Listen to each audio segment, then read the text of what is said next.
We're live from Littleton, Mass. All right. Good evening, everybody. Welcome to our planning board meeting tonight to discuss form-based code. Before we get started, could I get everybody rise and do the Pledge of Allegiance, please? Led by our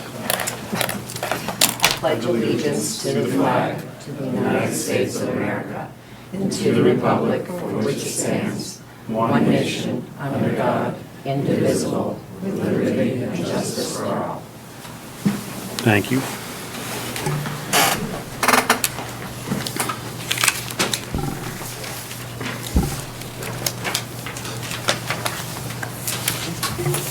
Go back to this one. One whole agenda item tonight until 8:15 when we get to board business, but form-based code, first draft presentation. For any of you that aren't familiar with the timeline and how we got up to this, just want to bring everybody up to speed. It was really started with the master plan implementation or the master plan committee and discussing it with the planning board for revitalizing the common. Through discussions on how we could do that, and then came up with a roadmap funded by the town and the state for grant funds, or with grant funds. Form-based code was selected by the planning board and then brought to town meeting to be funded, and that's how we got here today with our consultants. Okay. Turn it over to you guys. My name is Tim Love. I'm a planner and architect from a firm in Boston called Untitled. We've been working on this now for a couple of months at least. And we had a kickoff meeting, what we called a kind of teach-in about what form-based code is, I think about 2 months ago, maybe a little bit more, held in this room where we explained the differences between kind of conventional Euclidean zoning, which has a more limited set of dimensional requirements, and some of the advantages of form-based code. But we're going to get back into that a little bit tonight too, what the concept behind it, and then what the code is. So we're going to try to handle both equally.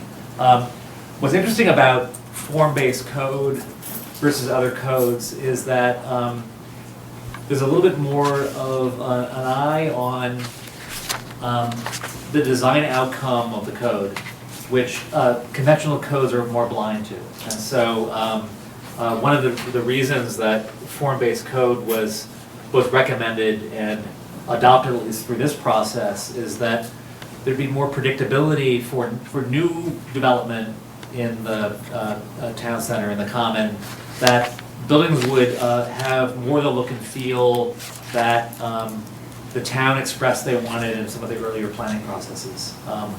A typical code just has setbacks and maybe height, but what happens in that kind of development box is a little bit less predictable. It was also a way to explore the actual development potential of parcels within the common area, because we had to do a little bit of thinking and testing some of the sites to make sure that the code would work for kind of viable development too. So we did some testing. We kind of played our own code to see how it would play out. So that's a little bit of the backstory. So we have a team with good experience and a good perspective on this. Jesse Yang from UTL, trained as an architect, planner, and urban designer, has been drawing through the scenarios. And Dan is a code writer and a code consultant by trade. He's been working on the redo of the City of Somerville code for a while, which is a very complicated version of this code. So I don't know if anyone in Massachusetts knows how to write a code like this better than Dan. So Jesse and Dan have been a great partnership. I also shout out to Marin and Anna, who have been the smaller working group with us to bounce ideas off of them, get their feedback, review, options and strategies. And so I would say they're more familiar with our draft than maybe some of you are, just because of that working relationship. So I think with that, I'm going to turn it over to Jesse. The presentation is a little bit long only because we need to explain a zoning code to you. It's not gonna be so high level, you're not gonna get it. We're not gonna get way into the weeds, but I think for most people over here, it'll be a good explanation of the logic of it, how it works, how it's applied, and what our next steps are. So bear with us, and go ahead, Jesse. I will, but I think you need to put your password in again. Just Oh, unlock fell it. asleep. Don't talk too long. Yeah. See, it's already too long of a presentation. Okay.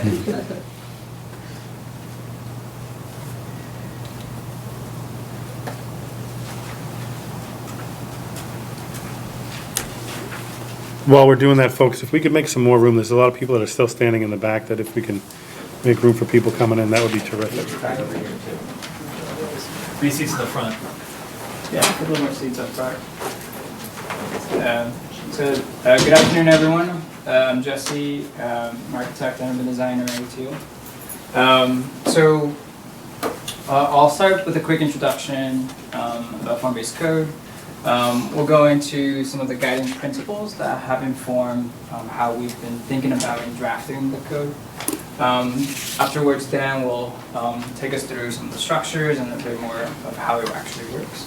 And then we'll just touch briefly on the district boundary where the code applies. So last time we spoke about how the code is a sort of is comprised of two components.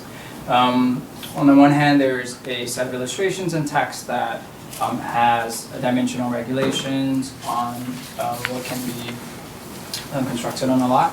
And then there's also the map by which the code applies to. So I've kind of talked through the former.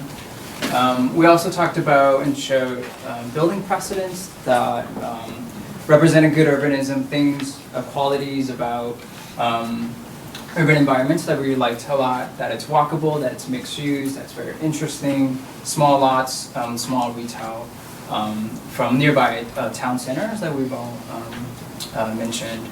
Of course, I believe it was Lisa that mentioned, well, what can we write in our form-based code that's unique to Littleton and that really plays up what we do like about Littleton. And some of these things are, for example, that Littleton has a small town feel, that it has a rural past, it's historic charm, mix of rural residential and commercial development. Many of the things that have been expressed in the master plan and in different forms. Some of these things are also sort of embedded in the design guidelines in the current village common district. For example, traditional architecture, moderate scale buildings, varied roof lines that resemble barns, for example. So when we think about writing and drafting the form-based code, we wanted to, of course, keep what's unique to Littleton in mind and also use them as drivers to achieve the goals that we want for the village common district.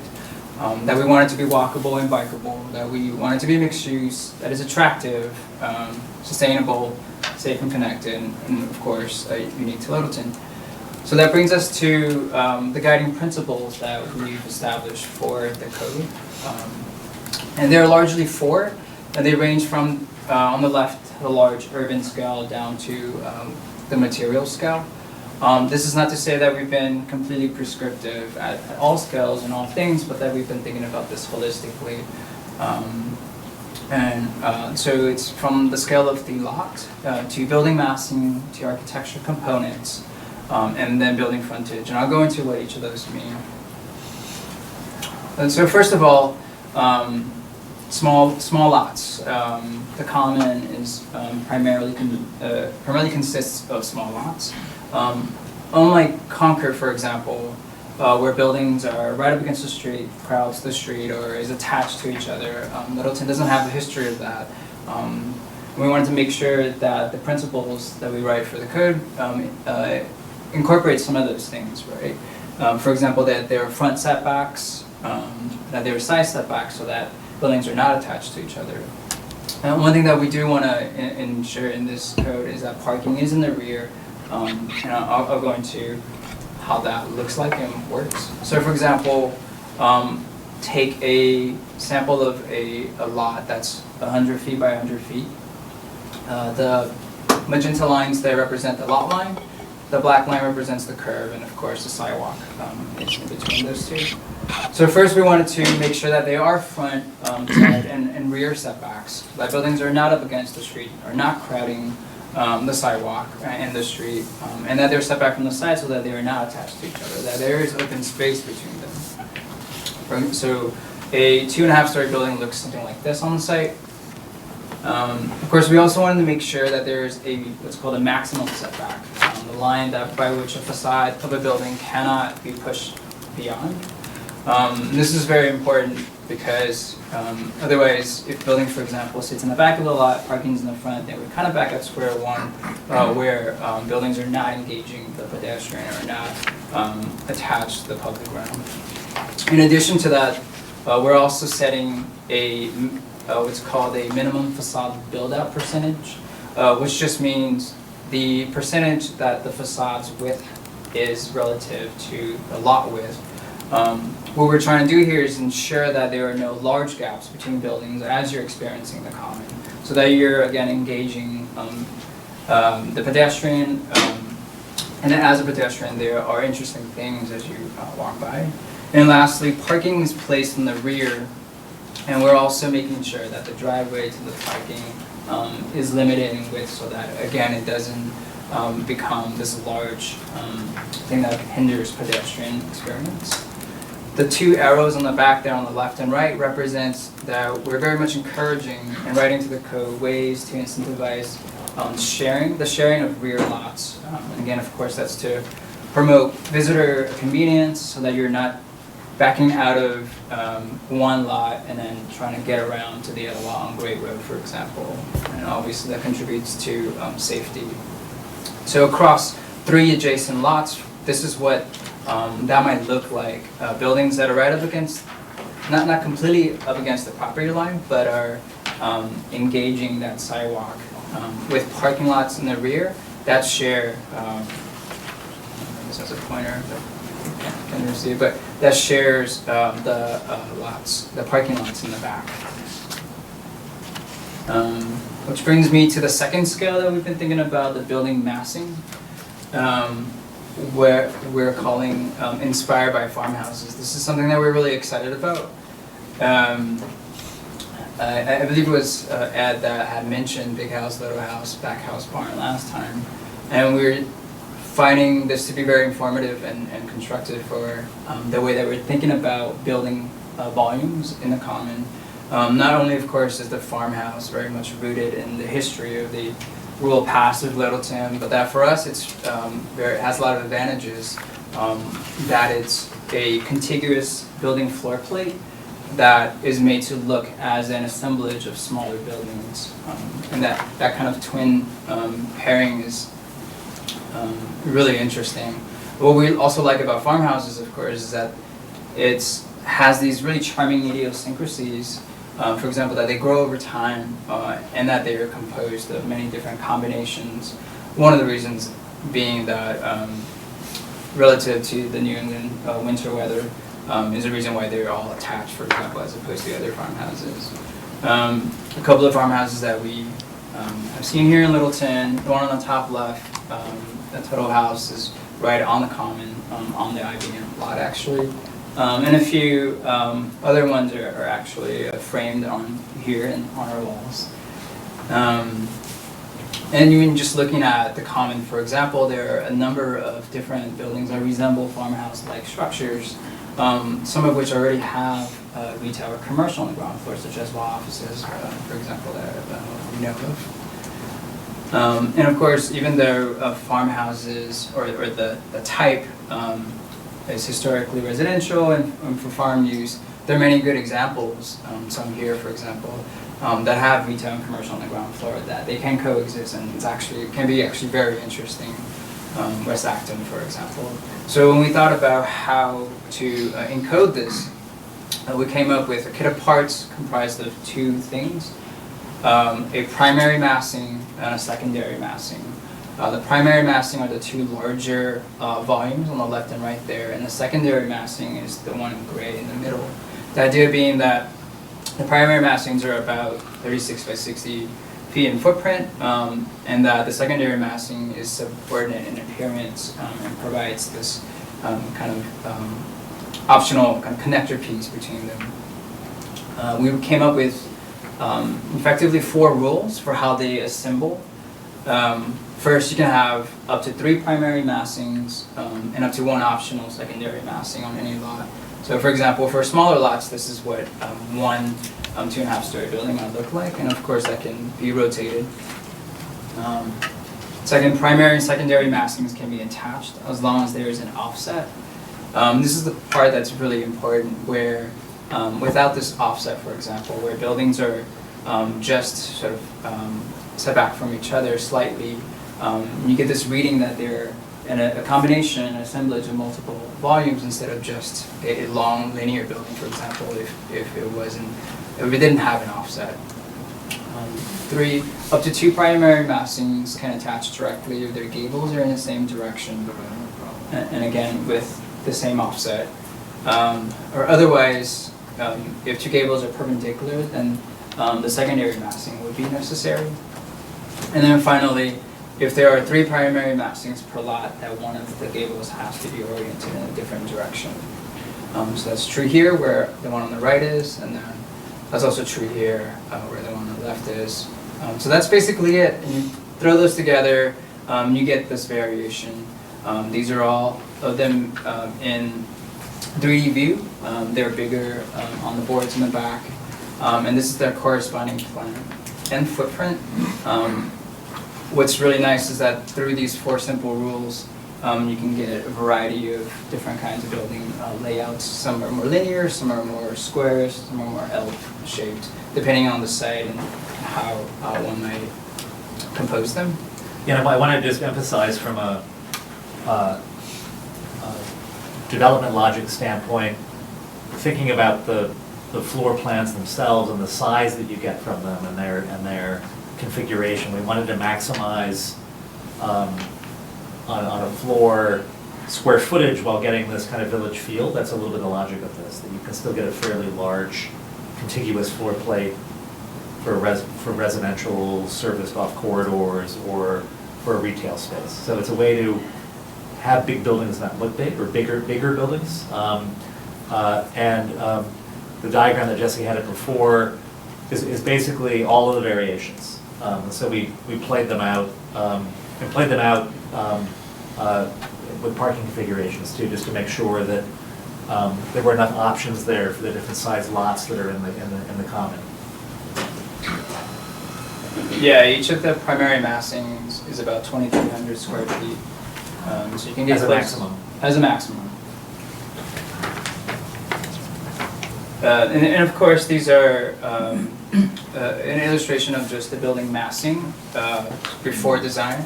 This is an example of a potential building design based on the massing that we just saw. So, for example, there we go. So this is the volume, the massing, and this is the corresponding building design that might look like that. And so that brings me to the 3rd scale, the building component scale. We wanted to make sure that these building components are traditional to Littleton, that they're proportioned and scaled correctly. I won't go into too much detail. They're also one of the boards back there with all the dimensional metrics and standards. But these are building components are things that that a building can add to increase its usefulness, to increase its square footage, and obviously add a sense of architectural character to the way they are.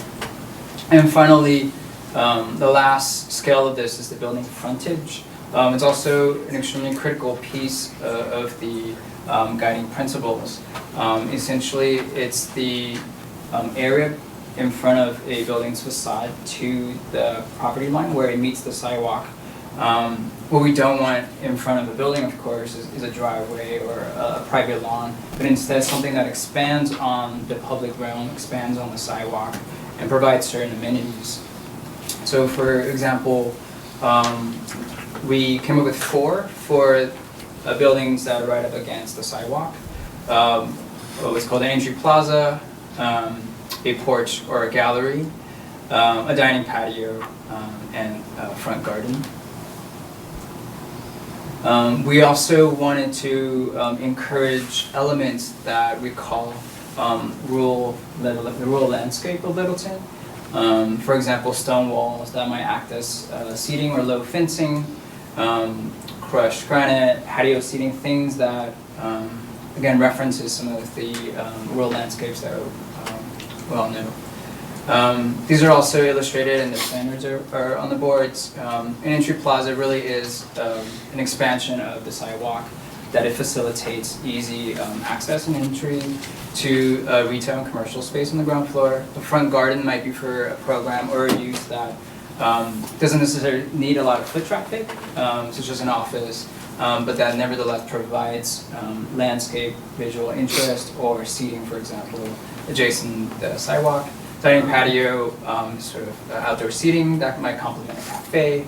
Porch and gallery, sort of a gallery that provides shading as you're sort of walking and strolling. And this is something that we also identify and wanted to play up, and to also kind of open up the possibilities for what this might look like. In addition to just the gallery, for example, there could be a gallery that turns the corner, become a veranda, that could become an open pergola, or sort of is combined with a balcony so that the second floor can also spill out into more occupiable space to the top of the gallery. So before I turn it over to Dan, who will walk us through how the code actually works, just wanted to reiterate that these are all based on some level of zoning changes that came about through the revitalization roadmap set for the common. So even though, of course, we've talked through different regulations for dimensions and components across the board, development potential has been increased primarily through relaxing parking ratios. So yeah, I'll turn it over to Dan, who will walk us through how the code document works. Thanks, Jesse. As you just said, my name is Dan Bartman. I've written codes all across, well, not all across Massachusetts, but this will be my third one that I've worked on here. I have codes in about 8 states that I've written. I think some of you have a handout. Are there enough for everybody? I'm not sure of the code document. It's about 20 pages. If I were to translate that into slides, it'd be about another 80 slides. So I'm just going to introduce the structure and organization of the document for you and to give you a little bit of preview of some of the dimensions. I very much recommend looking through those pages of the handout. And if I understand correctly, it's posted on the planning board's website. So for anybody at home can go ahead and download that and take a look. We would very much like for you to take, we've kind of summarized everything on the 6 boards in the back. We would very much like your feedback. And this is kind of a preview of what you're about to look at yourself.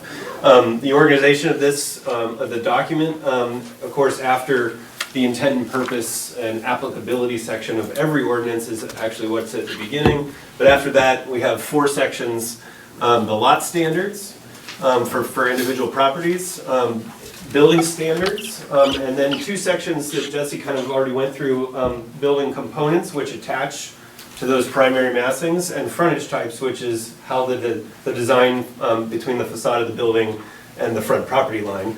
And then we have another, we want to talk about the district boundary. So starting with the lot standards, this is the first section that has any kind of dimensional metrics. There's a whole a language section before it too. But this is, will cover the amount of lot coverage that a building and impermeable surfaces can have on each property. And then 2 sets of setbacks, 1 set for the buildings, and there's a primary and secondary front for corner lots. All other lots only have 1 front setback. And then side setbacks and rear setbacks for buildings. And then of course, parking setbacks, and that's one of the things that is not typical of conventional codes. If we're going to successfully get parking to be behind buildings, we need to set it back further than the buildings actually are. So there's primary and secondary front setbacks for parking, and then also you want to control how wide the driveway can be, because then it effectively becomes a parking lot itself. So the driveway width is regulated at 24 feet. That allows a lane in either direction, in and out. But the code does propose that the curb cut for a driveway actually require a special permit. And the reason for that is because we want to encourage rear parking lots to be interconnected and for people to share driveways. So the more property owners that we can, over time, convince through redevelopment to actually share driveways or provide like one major driveway that leads to the rear parking lot for multiple sites, you actually enhance the pedestrian environment. That single sidewalk across multiple properties won't have multiple interruptions. That enhances pedestrian safety, because to get from one parking lot that's not interconnected next door, you have to exit the parking lot, drive over the sidewalk into the street, and then back over the sidewalk to get into the next one if you are trying to move your car down the street. So the idea behind that special permit is to slowly get the streetscape to adapt and be more pedestrian oriented, without preventing it. If you absolutely need to have a driveway or vehicular access at the front, then the planning board can issue that special permit, and there are some special findings related to trying to encourage the interconnectivity of the parking lots. But if that can't be achieved, then the planning board can issue that special permit. So that's just an overview of what obviously takes about 2 pages of zoning language to actually write. Next is the building standards. There are 2 building types in here. One we call the front lot building, and the next one, which is the next slide, is actually called the backlot building. Both of them are based off of almost the exact same dimensional standards, based off of the farmhouse inspiration. If you remember, Jesse brought up that every graphic has illustration of a primary massing in white and the secondary massing in gray. Both of those have dimensions, width and depth for the primary massing and the facade build out. You want to make sure that the building occupies a good portion of the lot's width, or else you lose all of the sense of having a main street or a village common. So that's where that facade build out percentage comes in. And then of course the height of the building and measured in stories and building height. The reason we regulate both story height, number of stories, and building height is because there's some interplay in how somebody might build a commercial floor in height versus a residential floor. And a lot of these have some, for instance, the ground floor has a minimum only, because you want to make sure that you create ground floors that can accept the broadest range of businesses in the whole future of that building as possible. If you build low ceilings for the first floor, you actually limit the amount of ground floor commercial uses that will be interested in occupying that space. I've seen this happen with low ceilings. You end up with an ATM lobby, for instance. That's one of the things that will always go into any space. But unless you want ATM lobbies down your whole Main Street, then you want to make sure that you have generous ceiling heights. The secondary massing actually only has 2 dimensions. Because it's controlled about how it attaches to the building, the primary massing, you only really need to know how far it can project from the sidewall or the rear wall of the building. It's allowed to be 18 feet or 50%. 18 feet is half of the maximum dimension of the primary massing. But if you build a smaller primary massing, that's where the 50% kicks in, right? So it's whatever is less of those 2 dimensions. And then we want to make sure that the secondary massing, which is really just a connector between 2 primaries, reads as a secondary object, not a primary massing itself. So we ask that the ridgeline of its roof be lower than the ridgeline of the primary massing itself. So there's a small amount of offset required for that. The building separation actually comes in related to whether or not you have 2 buildings on the same lot. The code does permit 2 buildings. It can either be a front building and a back building. Those are 2 types. Or if you're on a corner lot, we actually ask you to build 2 front lot buildings, one facing one street and one facing the secondary street. So that building separation distance comes in, it's 20 feet minimum. You could have more than that, but we want to make sure that those read as two separate buildings. That adds some granularity to the street. Then there's minor controls on the different types of uses that can go on different floors. That's the 3rd column there. Ground story for the front lot building is always asked to be one of the commercial uses permitted by the draft document. Dwelling units is actually regulated by the amount of parking that you could provide. So after you put in your commercial business and provide the parking that floor area needs, you could then put units on the top floor as long as you can provide parking spaces for them. And this is going to vary depending on the size of everybody's lot. right? So the bigger, deeper lot that you have, you might be able to have more housing on that lot. The smaller lot, if you can't fit the cars, you can't fit the dwelling units. That's that simple. There's a connection there related to the two. And then we regulate the amount of windows, essentially. That's what the word fenestration means for everybody else that doesn't, that's a zoning term. Everyone else calls it windows, right? So 60% of the facade on the ground floor, we want it to be windows, so it's highly transparent. You can see in, see the activity that's going on. It's more vibrant for pedestrian activity. But the upper floors, anywhere between 15 and 20% is a really good sustainability goal for the amount of air leakage that could happen through a window. But we actually allow up to 50%. Anything over that, it starts reading like it's a commercial use, or like even more dominant than the ground floor. And then the last column is about the permitted components and frontages, which I'll get to in a minute. But it lists for each building type the various ones in the rest of the document that are permitted for each building type. The backlog building is essentially exactly the same, except that it's regulated to residential uses only. It ends up being slightly smaller in scale because the floor heights are different, right? We don't need that ground floor to be 14 feet tall. We actually regulate it to be no taller than 12 feet. So that building will be slightly smaller than the front lot building, which is great because that'll be more towards other residential uses behind all of the commercial properties in the common. And it has slightly different frontages that are permitted because it's a residential building. You don't need storefronts and entry plazas with outdoor seating. You need stoops or common lobbies or porches, right? So it has a different set of frontage types. This is a quick review of all the components. As you can see, we can't even fit all the dimensions for each one on one slide. But these are all things that add a lot of architectural detail to your buildings. But also increase their usability and usefulness for individual occupants. Especially on the top floor. Right, right. So, these are everything from bay windows, rear additions, dormers. Projecting gable is actually something that we discovered while doing research into these types of buildings. The Manchester by the Sea example that you see in the presentation had a projecting gable that we thought looked really nice, and so we included that. It also had a projecting storefront. Now, these things are not allowed to go further to violate the 10-foot setback. So you'll still always have 10 feet of clearance between any building projection and the property line, which was one of the primary goals of the code, wanting to make sure that buildings are still somewhat set back from the street.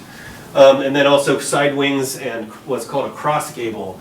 If you can't get all of the headroom that you need by putting a dormer on the roof, cross gable is a really good alternative.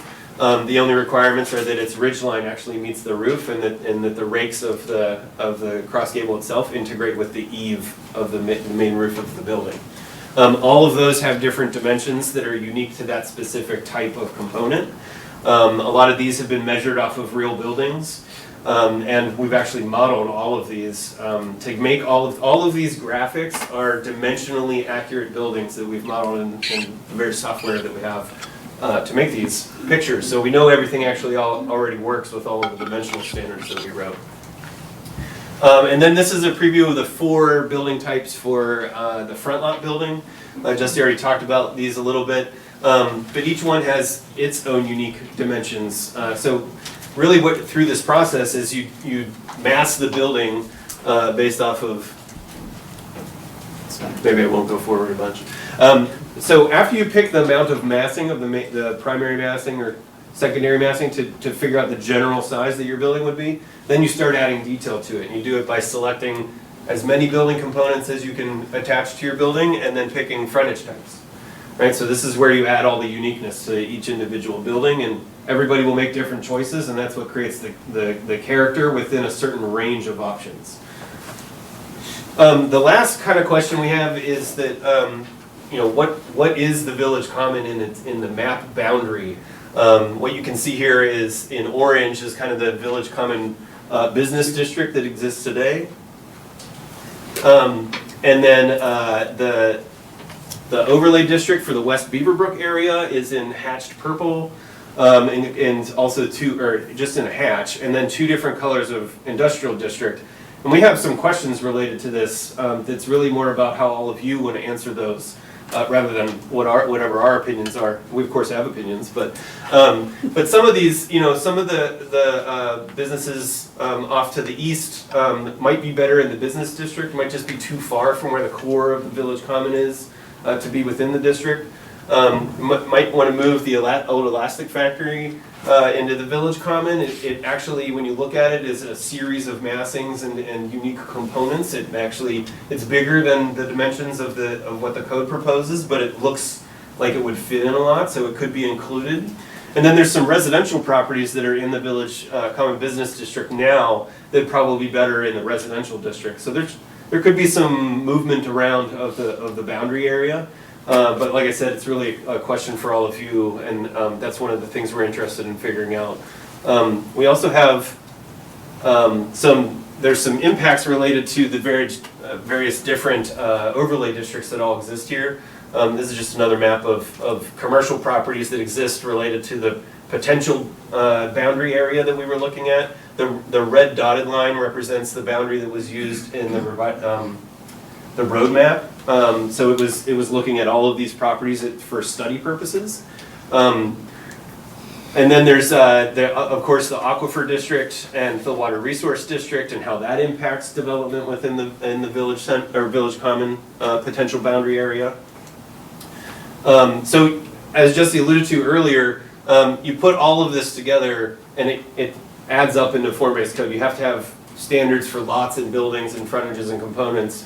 But also the map, and it all adds up into what we all identify as a form-based code. You have to have both of those pieces, what area it applies to, and then this emphasis all on the dimensions and form of a building is really the nuts and bolts of a form-based code rather than use. There is a use table in there, but it's not as nuanced as a lot of the other districts that are in your existing ordinance or what you might see in other places, because it's primarily regulating the form of the buildings to produce a specific character. We do have a number of questions that could or could not be included depending on how everybody answers them. But these are a lot of things that we could speculate about ourselves, but we actually want to know what you want for your code and what kind of results you're looking for. Some of these are technical in nature, but every single one of them is very political also. There's a constituent group related to all of these individually. So the first one is, should the form-based code allow a 5% range of tolerance for all the dimensional standards? This is sometimes written into form-based codes, especially when they're new to a community. What if I could really get a project off the ground if I had an 11-foot front setback instead of 10 feet, or 9.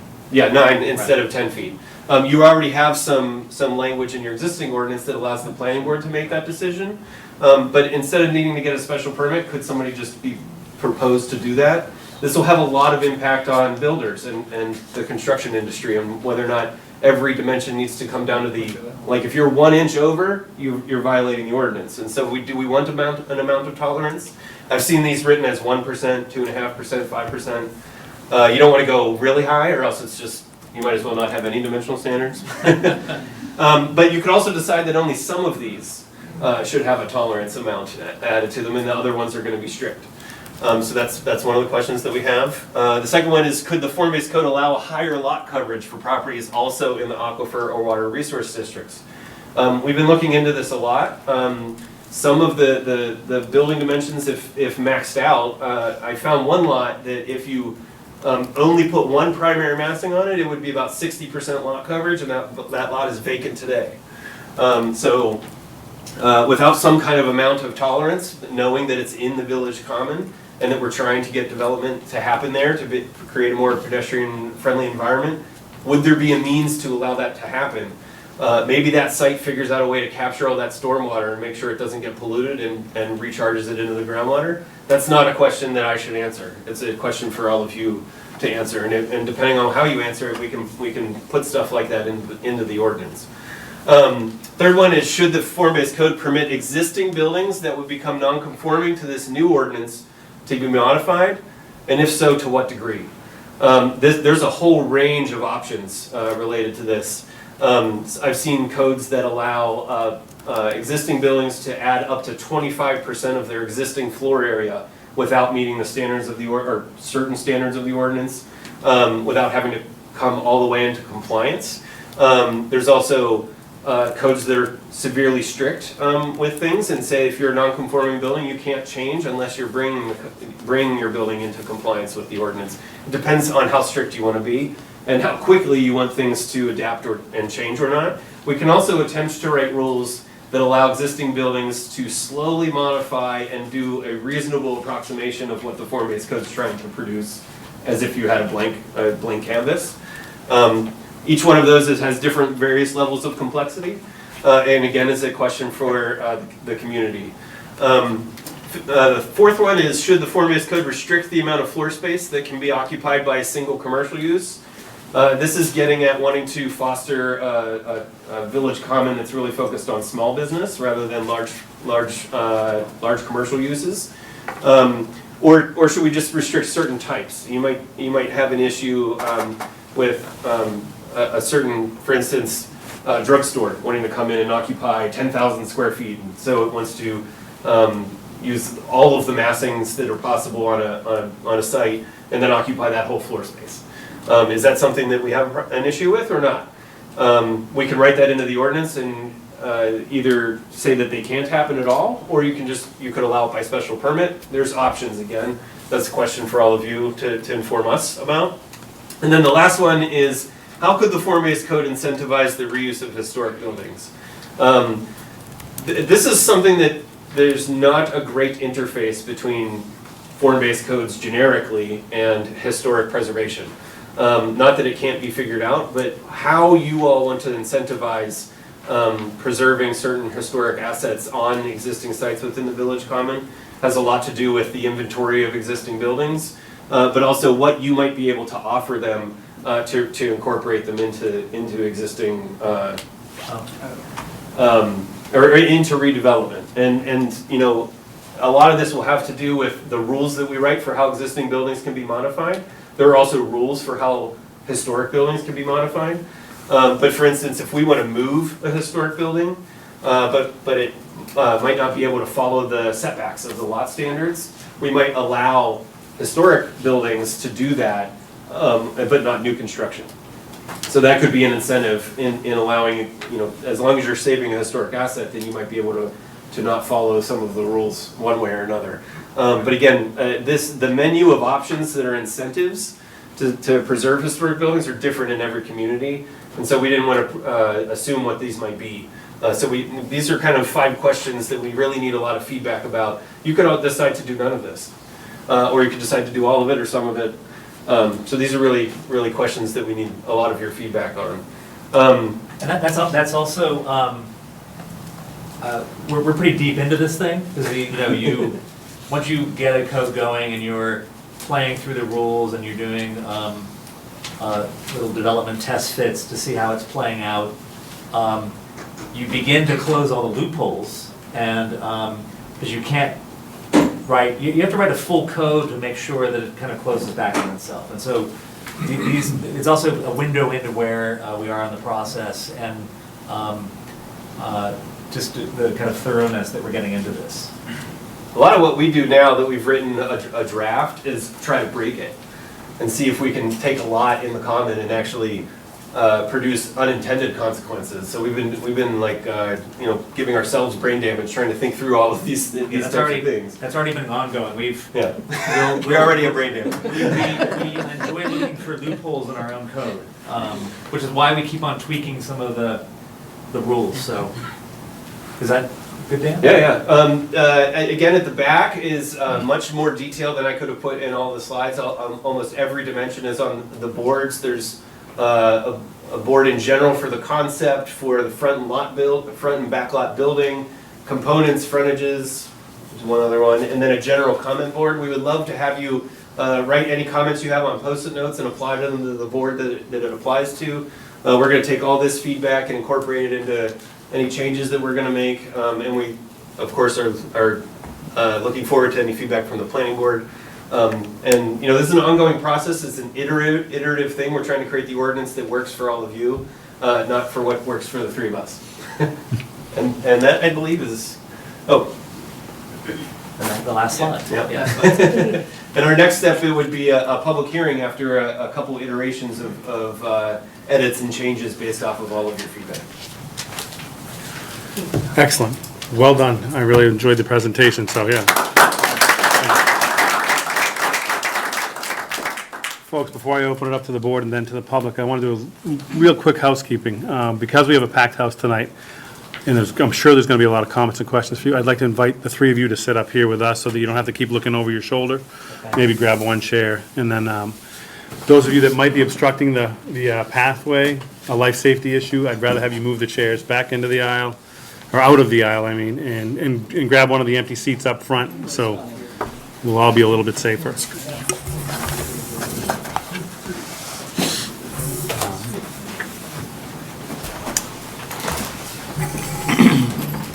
Thank you very much. So, first, the board, any comments or questions, Mark? It's a lot to digest. I like the architectural components that go with this to make the buildings look more interesting, give it more of a rural feel. I just have a problem with too many rules and regulations. We're trying to promote development on the common. It's if we inundate a developer with everything that's on here, I don't know what we're gonna get. I know we're trying to get a village feel for the common and everything else. I just go back to what we did at the Point, and we basically went case by case, 0 setbacks we did everything we could to get each and individual building to work on that site. But all the rules and regulations here, I don't know what, I like the architectural component of it. I just think it might be too overwhelming. That's my only first look at it. Well, I think the Util team has done an excellent job at being able to identify a proposed solution for Littleton, given the fact that they've been down this road with us for about a year now. And one of the aspects that I think is really strong is the architectural component, because it mirrors what we already have in Littleton. And then in terms of what you just said, Mark, I think what we do want is that development that everybody has agreed that we want. And while the Point, I understand, came out looking fabulous, that was one development. But if we have multiple developments, different developers, are we still going to wind up getting the same thing? So that would be my advocacy for using form-based code. Lisa? I don't really have anything to add that the two of you haven't said. I mean, I really, again, like the farmhouse concept. I don't have your expertise, Mark, but I don't find it that complicated, because the whole concept, the farmhouse concept, kind of unifies it. And I like the fact that everything is coming forward and lots are in the back, and we're not talking about a huge area either. Is it okay if I address, because I think, Mark, your comment is, Well, if I may. oh, yeah, sorry, If I may. yeah. The only reason Yeah. I was going to step in is, so as a building official and doing zoning enforcement and reading zoning all the time, I liked how clear and concise and simple it was. To me, I thought it wasn't overwhelming. I was sitting there saying, boy, if all codes were written this simple, all zoning was written this simple, my job would be a lot easier explaining to people what they could and couldn't do. So I thought it was very clear and concise, so. Yeah, I think, thanks for that, but I was gonna say the same thing, Ed, but with a slightly different perspective. As architects, with every project we start, we've got to start with a code. And many codes, you're hunting around in different sections for the things that add up to what you can do. We were very certain, and this is Dan, there's Dan. This is Dan's expertise, which is there's a linear set of choices that you make as a developer and an architect or a builder, from what can the floor plate be, and how many stories can I go, and where can I go on the lot, so I can figure out the parking. The parking is always the tail that wags the dog. And our rule for the basic massing, which sets the floor plan, are only 4 things. It's a rule of 4 that allows for, as long as you follow those connector rules, a whole bunch of possibilities.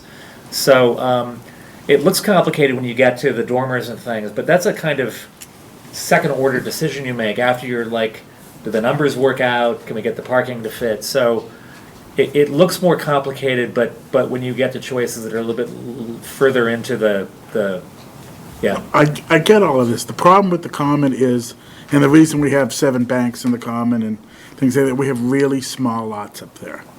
And I understand you want to go up, you want to try to maximize going up to get more parking in the back, and I understand all that. The point is, if we relaxed it even more and gave 0 side setbacks if we had to, so that we could use parking lots and things like that, I think which is what we did, like I said, when we did the point. Because we have such small lots up there, we've got like 30 pages of what the common's gonna, what we have to go through to put a building up on the common. It's a lot, and I love what they look like. The architectural differences of the buildings and the farmhouse isn't exactly keeping what we want in Littleton. The big lots, the Donlands lots, Right. those buildings, those are easy to do. It's the really small ones that all they can fit is a bank are gonna be overwhelming to somebody trying to put something else up there other than a bank. That's the only concern I have. But the big ones, they work. It's the little ones you're gonna have the problems But with. won't the shared driveways, that will help too, right? That'll help those small lots if we can. It could, and putting the parking in the Right. back definitely is a plus. Yeah. There's a lot of, it's just a lot. That's all I'm trying to say. If we're trying to encourage development of the common, it's just a lot. Yeah, you can, by the way, you can do a single mass. So this is designed so that, and there's no minimum size for the basic mass. So if you've got a small lot, you want to do a bank, you can go up to 2.5 stories. You still have, these are maximums. So we tested it back to the smallest sites that are in the study area with the parking that you would need for different sizes. So it's a rule set that's right size for the range of parcels that were within that boundary that Dan showed. But I understand that at first it seems like a pretty complicated recipe. You're looking for a recipe, you go online. It's like, I don't have time to make that one, right? But I think our experience is that when developers or businesses or builders or architects are working with those parties, are making those initial decisions, they'll go to the front part of this, and then if the thing pencils out and it's a go and they've got a tenant or whatever, then they start to add the more complicated stuff. That's a little bit the logic of it. And from our experience then, you get much better projects coming to the planning board. Oh, I agree You- that you- this it's is gonna get. delivered like, you're talking about color and stuff, you're not talking about, ooh, that's an awfully big looking building there, yeah. No, I just, for somebody coming to Littleton wanting to put something in, it's just a lot to Yeah. have to go through. But I agree that the projects will be a lot better with the architectural amenities that you're putting in and the way you're trying to put the parking in the back. I get all that. It's a lot to all of a sudden add to our zoning, that's all. Yeah. But I like the concept. Okay, if I can. I'm done. I'd love to open the floor. Tonight, folks, instead of doing our typical planning board meeting where everything goes through the chair, it's really a good night for free flow of ideas, so I'd rather act more as a moderator. I'll pick, you raise your hand, I'll call on you. Please speak directly to the consultants or to us, whoever you feel like talking to tonight. I'd ask you to limit it to 1 or 2 questions. I will come back to you if you have more. But I think tonight, instead of just limiting everything through me, I think we'll have a good conversation if I do it that way. So I'd be happy to open it to the floor. Mr. Alphen. I have 2 questions. I think one of the challenges we have here, as Mark said, is we already have the land use patterns there. We have lines of ownership. We have a lot of small lots. Most of the lots have already been developed.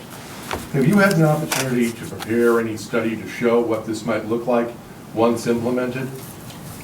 We, in the last planning effort, last summer, I think it was last summer, we ran through a whole series of scenarios over a subset of the lots to understand what the relationship would be for meeting parking ratios, the square footage of commercial space or number of units it would yield, to get a sense of the right sizing of that, and then illustrated those with some three-dimensional drawings last summer. And that informed then roughly the scale of footprints and the heights that could be sustained by the parking in the full range of lots. To do this code, we ran through a series of, in CAD, test fits for all of the parcels to kind of run through to make sure this code worked for all of the parcels. So we could share some of that information. I think that'd be helpful to be able to see how it would be implemented. And also, if there is another community in which you've done this, in an area where it's already been developed and the land use patterns are already set, so that you can touch and feel what the net result is, I think that would be helpful in people getting a better understanding of what this would mean. Yeah, I think the other piece of this is this is not a code for the whole town.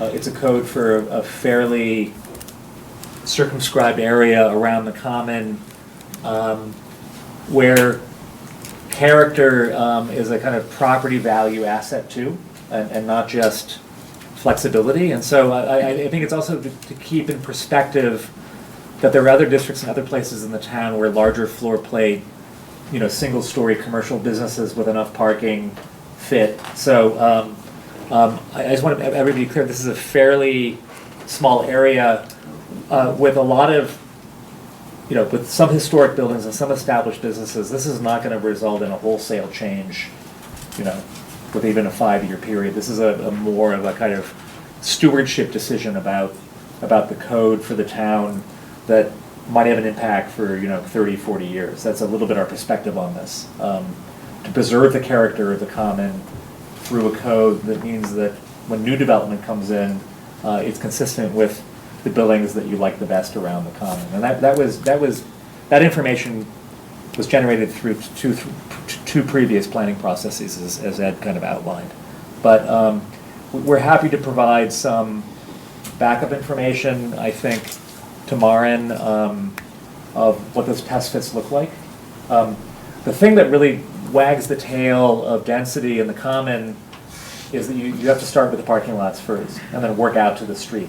And make sure that parking lot has the spaces that meet the minimum ratio to yield the massing. And that was the kind of that was the starting point of figuring out roughly what size buildings we were talking about.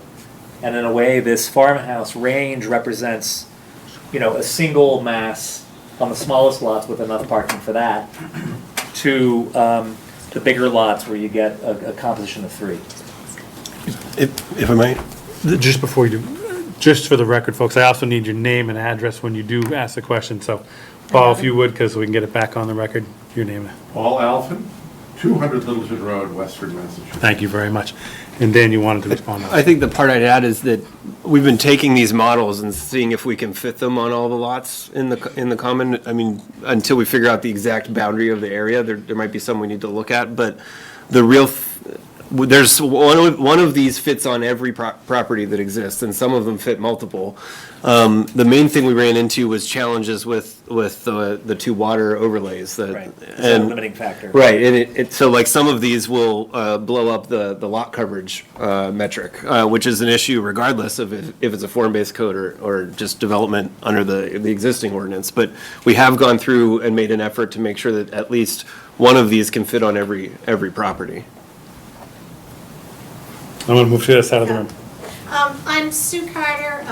I live in Chelmsford, but I'm a civil engineer and have my business in Littleton in the Colonial Court building next to Donnellan's. I've also been doing engineering in Littleton for 35 years, so many of the sites you've seen developed, I've had my hands involved in it over the years.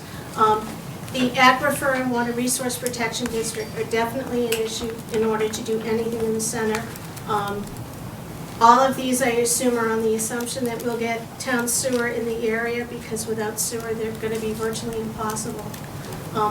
I also was on the Chelmsford Planning Board for 16 and a half years, and we came up with a center village zoning that we loved. The town loved, our consultant loved, and the businesses said, oh, that's interesting. And in 19 years, no one used it. So my question for you is, have you gone through this zoning to see if it's cost effective, especially given the current property values and the cost to say buy one of the smaller sites? Tear down the existing building and build a new building. One of my concerns is with these small buildings, you still need ADA compliance, which typically means an elevator, to use the second floor to its fullest. And I'm just concerned that I like it, but I'm not sure I could ever talk any of my clients into it because I'm not sure it would be cost effective. I think the overcoming the costs and value of the existing uses is not impacted relative to this code versus the existing code. This is not a magic bullet that will suddenly incentivize private property owners to redevelop, although this code allows for more density than the existing code.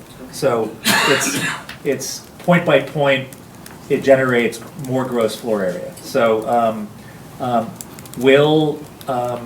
is the market here to have that person, I'm going to make up a scenario, this is not a real thing, the person that owns that building that has a tenant, a real estate broker in there, will this suddenly make them decide to do this?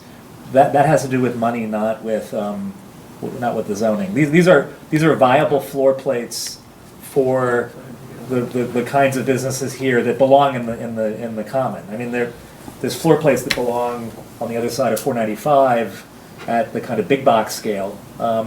But that's dictated by the size of the parcels and the parking requirements. You can't get bigger floor plates than this anyway. We're just breaking down the massing. So is there another option for the bigger lots?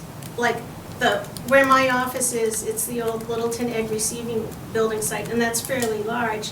So if you were to put, from this, it seems like you could put 3 primary and 1 secondary building on it, which would bring us up to about 10,000 square feet footprint. Yeah, Dan, do you want have to answer? Yeah, provisions for the bigger properties Yeah. like that in Donaldson's? So some of these are about 175 feet wide. Once you add all 3 primary massings and the secondary massing together, and remember, you can build up to 2 of these on a lot for the big lots. Yeah. So some of the giant lots would actually, there's a 2 or 3 sentences close to the beginning of the ordinance that explain that to fully maximize the potential build out of a large, very large parcel, you'd actually subdivide like if you want to put 6 of these on one area, you'd subdivide it twice into 2 lots and then build 2 on each one. Okay. So there's a process to allow larger parcels to be able to maximize what can be built.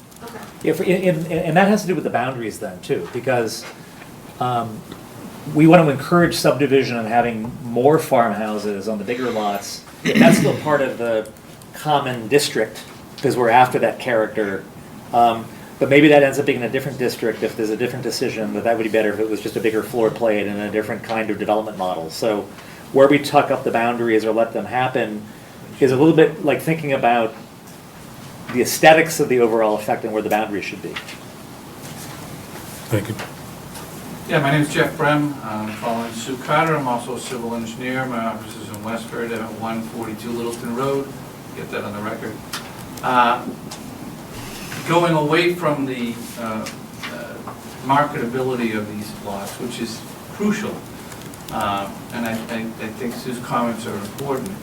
Has the board thought about potentially being the leasing agent on parking lots? I've heard other towns where the town's selectmen have committees, and they go forward between property owners and put together cross easement agreements and lease agreements. They become the leaseholder and then sublease it to the eventual tenants.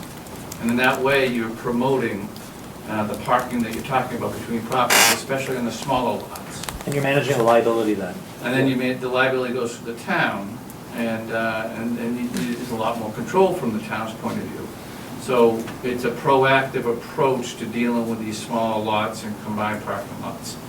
So you involve, obviously, the political side of the picture as selectmen, but it's something you should think about. I'll tell you, Reading does that. So if you want to look into it, Reading, town of Reading does that. I think Barnstable does it in Hyannis too, the Yeah. lots behind those buildings. Thank you very much for bringing that up. Mr. Crowley, and for the record, Richard Crowley, 359 King Street, Littleton. I think this is a great solution to having the common be developed piecemeal, because it'll add a lot more uniformity and it'll help bring back in time the vision that area used to once have before all the homes were taken out and businesses were put in. So this'll help that a lot, I believe. But I got a question for our architects here. This is about the appearance of and the visibility from the street and the view of for the buildings themselves. You mentioned something about uses. Is in the old, the current Village Common District, we have certain types of uses in there that are allowed or not allowed. How would that transpire into this so we don't lose those uses? Well, the current draft also has a use table, so there's categories of different types of commercial uses. There's some institutional uses for like educational and religious, or even public service uses if the government wants to occupy a building, and then a residential category. So there's, instead of like a use table that's 100 different uses, it collapses them down into their like primary type of things. Restaurants and retail are two different line items, but they're both permitted as I wrote it, but that how things, whether or not they require a special permit or not is obviously something that all of you will figure out. But it kind of works the same way. The value that you get is that a lot of the times a conventional code has such a big use table and needs such scrutiny over uses because there's only like two-dimensional standards. And so once you regulate the dimensions to the degree that we are and focusing on form, there's a lot of uses that aren't going to be abusive in what they produce and what gets built on the lot, because we're regulating that first and saying that's our priority. And a lot, like a Walmart's not going to occupy, and I'm using that as a crazy example, right? But they're not going to occupy this building. And so you're not, the same threat that might come from that type of use and why you might have a long use table, it is countered by focusing on the form. Now, all the small scale retail and restaurants and service uses that you want are already interested in occupying buildings like this. That's why we see some of the old converted houses that are already on some of the streets here. So I think that this type of regulatory setup is already conducive to incentivizing the types of uses that you're already looking for. And if I might, we also have architectural standards. If you take a building down, you got to put a building up that mimics the building you took down in terms of clapboards, corner styles, and so forth. How would that morph into this kind of a proposal? So the existing Village Common District has 2.5 pages of design guidelines, which are, of course, only guidelines. One of the things that this does is actually mandate a lot of those things and provides dimensions for them. So all of the components that you see are some of the character that the design guidelines are trying to get at.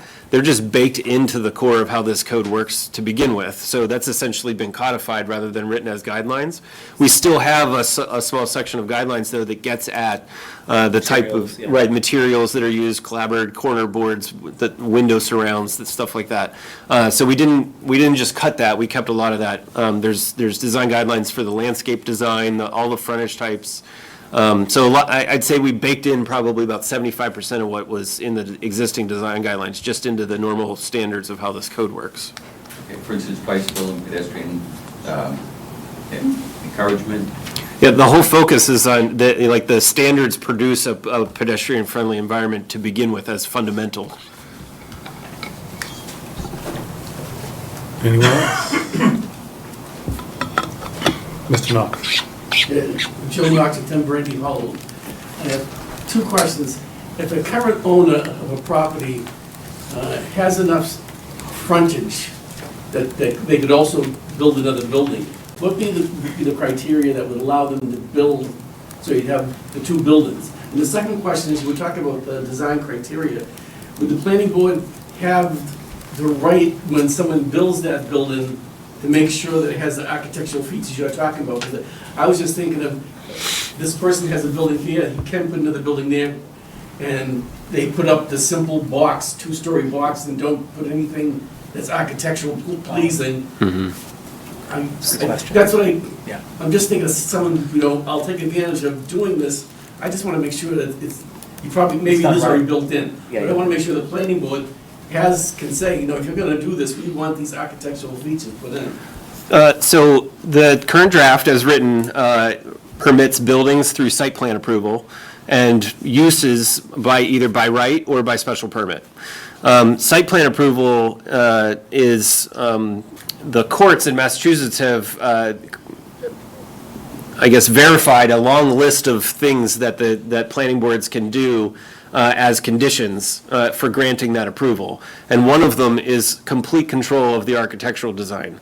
There was one case where they weren't, a plain box was proposed for a community, and they actually made them change the architectural style of the building as a condition of the site plan approval. You're proposing a box that absolutely does not fit in with our community. We're going to permit your box, or we're going to permit your floor space and the use that you want to have, but you got to redesign the skin of the building so that it fits in better.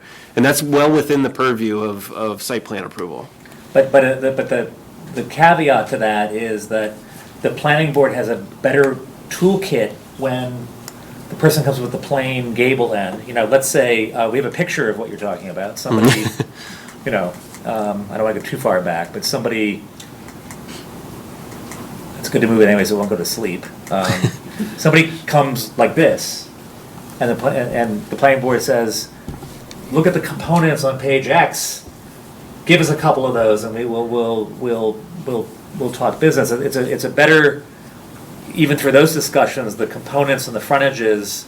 There's a shared set of components rather than being more qualitative, right?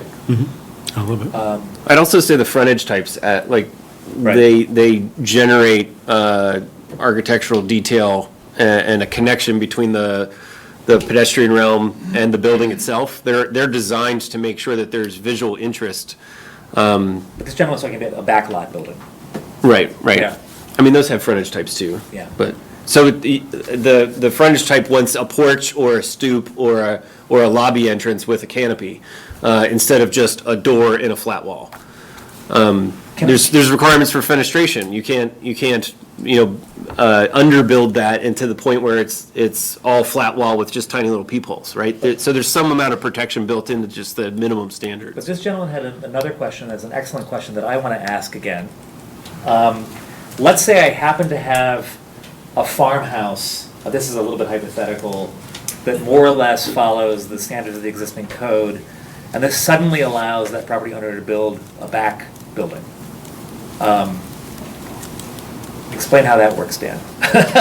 So the backlot building is the same type of form But standards. how they would evaluate an existing building to see if it, Only related to parking. So if you can effectively park, that's the. right, that's the parking's rub. gonna be the main thing in this location, is that if you can, the code will want a certain amount of parking as a minimum for the existing building, right? And as long as that building is already providing that or more, it's considered compliant.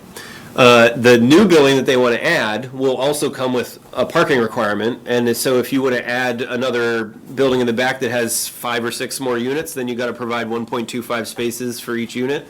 And as long as you can fit those parking spaces, then that building would be permitted by site plan approval.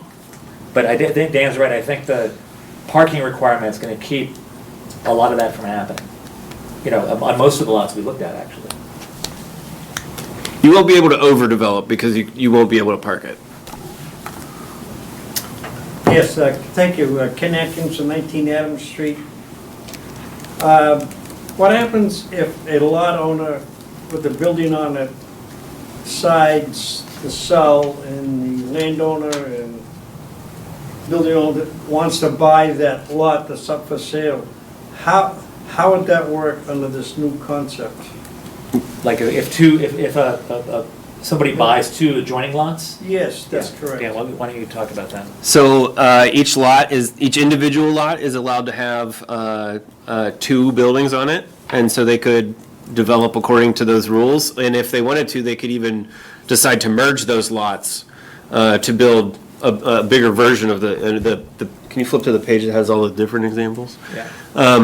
So for instance, let's say you had 2 50-foot wide lots. Well, of course, each one of those can only fit a certain size building within the setback area, right? So you'd be towards the top of this diagram.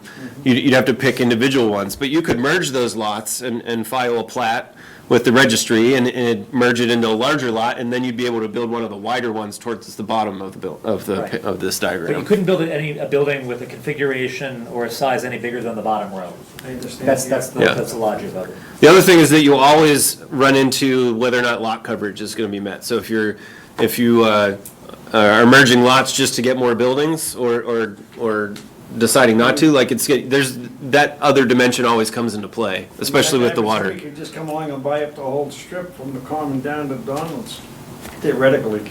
Right, so there are some rules about whether or not you, I brought up if you have a large lot and to maximize the development potential, you would cut it up a little bit. But there's also rules about if you buy a bunch of little lots and aggregate them together, those same rules kick in. So the idea, I brought up that none of these is over 175 feet about. We wrote rules that allow all of these types to fit within the lot dimensions, which is about 50 feet to 200 feet. Now, there's some, of course, this is still a draft, and we can figure out what those right dimensions are, but that was our first estimate, and that's what our recommendation was based off of how wide these buildings are and what the setbacks are. So every one of these fits within 50 and 200 feet. Now, what about the septic considerations for these buildings? Let's assume for a second that common sewage doesn't go in. What then? Because part of that area is, the Water Resource Protection District. How's that gonna work? So that regardless of what the zoning says, the full development potential of those lots will be restricted based off of whether or not it has. The Board of Health's. Right. Yeah, that's the other regulations that also set development density. So those supersede what you can do through these rules.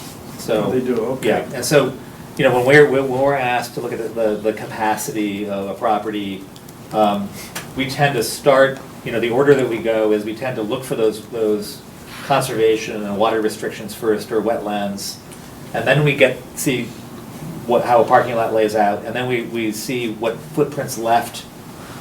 That's usually the order we go. But typically, those criteria set the restrictions when you're trying to figure out what's possible first. Yeah, there is a little bit of a swampy area in back of one of those Yeah. lots. I know as my dog ran through it once. Thank you. Yes. Yes, please, yeah. Regarding parking in the... Your name, please. Oh, sorry, Laura Marley, 212 Great Road.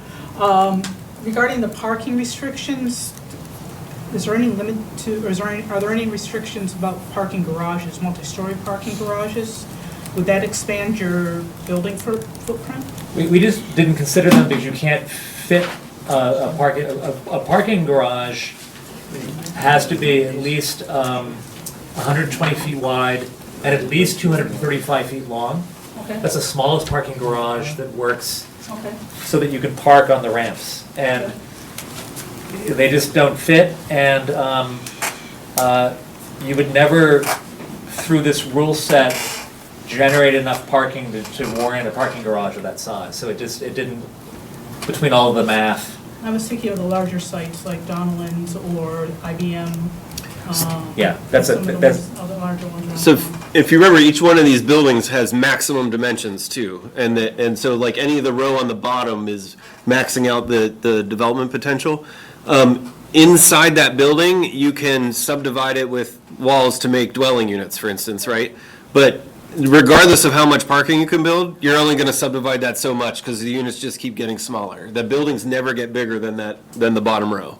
But you could have several of those collections of buildings on one site, correct? Well, only if you're only allowed 2 of them, so you'd have to divide that up, and it'd still be the same, like if, regardless, that you could build a tower full of parking, but the buildings can't get bigger than their dimensions, and, you know, if somebody will live in 100-foot, square foot units, then, you know, whatever that minimum amount is, that will really control how much they're. Simpler answer to your question is that you can't get a parking garage in any of those shapes. Okay. That's true. Yeah, right, another way to Well, answer it. Yeah, but I was thinking of the larger sites, because one of the things that comes up is that this is, you know, they want to encourage senior housing in the center of town, and I was thinking, well, seniors don't want to go out in the middle of winter and shovel off their car. They just don't want to do that. And that led me to, well, there's regular parking garages which will fit into this, but since you're limiting parking, your parking is driving the size of the building, that maybe a garage would allow more units in. Yeah, I don't think on any of the sites we could fit a garage, could we, Jesse? Except for some of the larger ones. I think those larger sites, it's a question of, are they in this rule set? Are they considered separately? What is the special permit route for the larger sites if someone's got a whole other master plan they want to propose? So I think that's a decision, I think, for this group and the town.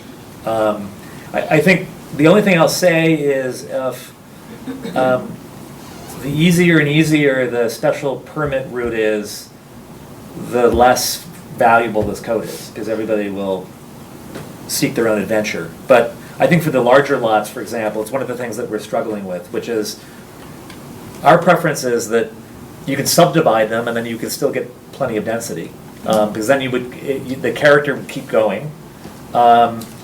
We've kind of drawn the IBM site out, right, Dan? Because it just seems like a different one.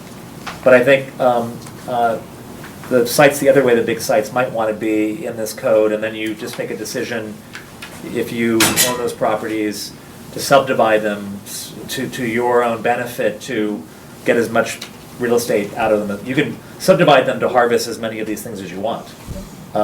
We don't want matchy farmhouses in a row, like a subdivision of farmhouses. So I think we have something in there. You can't, if you own a property, you can't have the same mass configuration next to the same mass configuration, to avoid, like these are the kinds of thoughts that we have. What if somebody just wanted one set of plans and they just cookie cutter farmhouses down the street and they were all green? Like, that's not what we're after here. Like, we're after the variety suggested by these diagrams. That's also a type of thing that's within the purview of the planning board through site plan approval. If somebody's coming along and saying, I'm gonna build all these, like, same reason for tract housing, you have, that's something that planning boards can control. I'm just building all the same houses down this row. I wanna build all the same commercial building down this row. It's not gonna, I mean, it'll be better than nothing, but sometimes if you like the cookie, you don't mind, but. Thank you, sir. Jeff Yates, 22 Robinson Road, which is adjacent to the common, and I've lived there for 30 years, and so I've seen, whatever's happened since then. Thank you for all your work. The planning board, you guys, this is an excellent presentation. Your vision, I would get behind. I'm also an architect, and I have my office in the common. And one of these in a building that's very similar to what 311 Great Road, that's similar to what you're proposing, and so I can see how that works. And so my comments, other than my support, are, can you explain your parking ratio and how? I think that's going to be a hot button for a lot of people. I know it would be a hot button for my neighborhood because we wouldn't want spillover parking on our street, which can barely, handle our. Yeah, we had that up here. Yeah. Let's get to that. I think. Here, go ahead. It's a question for the community. We had to turn down the parking ratio a little bit to get some of the sites to work. And it's my experience, and maybe yours too, that the market typically wants more parking spaces than the minimum anyway. True. If something's going to be marketable, right? Especially for residential. Right. And I tend to find in village centers the parking ratios that are in the code are too high. But they kind of quick in, the parking ratios that So it might be more, so we're coming from these from a market perspective. And it just allowed for a little bit more value on the property. That's all. So these were the tweaks we were proposing. I mean, 4 spaces per 1,000 square feet of leasable retail, still a pretty high ratio in our book. And 3 spaces per 1,000 and the kind of smaller commercial footprints we're talking about seems market plenty. 1.25, pushes it a little bit, but it makes some of that upper floor work if a developer had some super green idea about how this was going to So work. let's talk about the upper floor. Does this allow one-story buildings? There's no minimum. There's no requirement for 2 floors. Right. Because I guarantee you're gonna have most developers not wanting to do the second floor, which is unfortunate, but there's a lot of practical considerations about it. But it doesn't preclude that. Okay. As long as you follow the code. And I think one thing that we talked about a little bit that we haven't baked in is that if we could encourage some walk-up units on the second floor that don't require an elevator, which simplifies access to second floor units, that's going to require some percentage of accessible units on the ground floor. And so I think that as we're So thinking. are you talking about residential units? Yeah, residential. I'm talking mainly about the Commercial. mixed-use commercial, which is from a building code point of view, sort of a little bit complicated. But anyway, I mean, it would be great, but as long as you can, if you want development, I think you're gonna have to allow the 1-story. Yeah, and I just for others that aren't in the weeds on the incredible effect codes have on what you can do and not do, if you have commercial space on the second floor in new construction, you need an elevator to access it. To pay for the elevator, you need enough commercial space to justify the cost of an elevator, which is why a single story of commercial above retail typically doesn't pencil out because of the cost of the elevator isn't covered by the rent.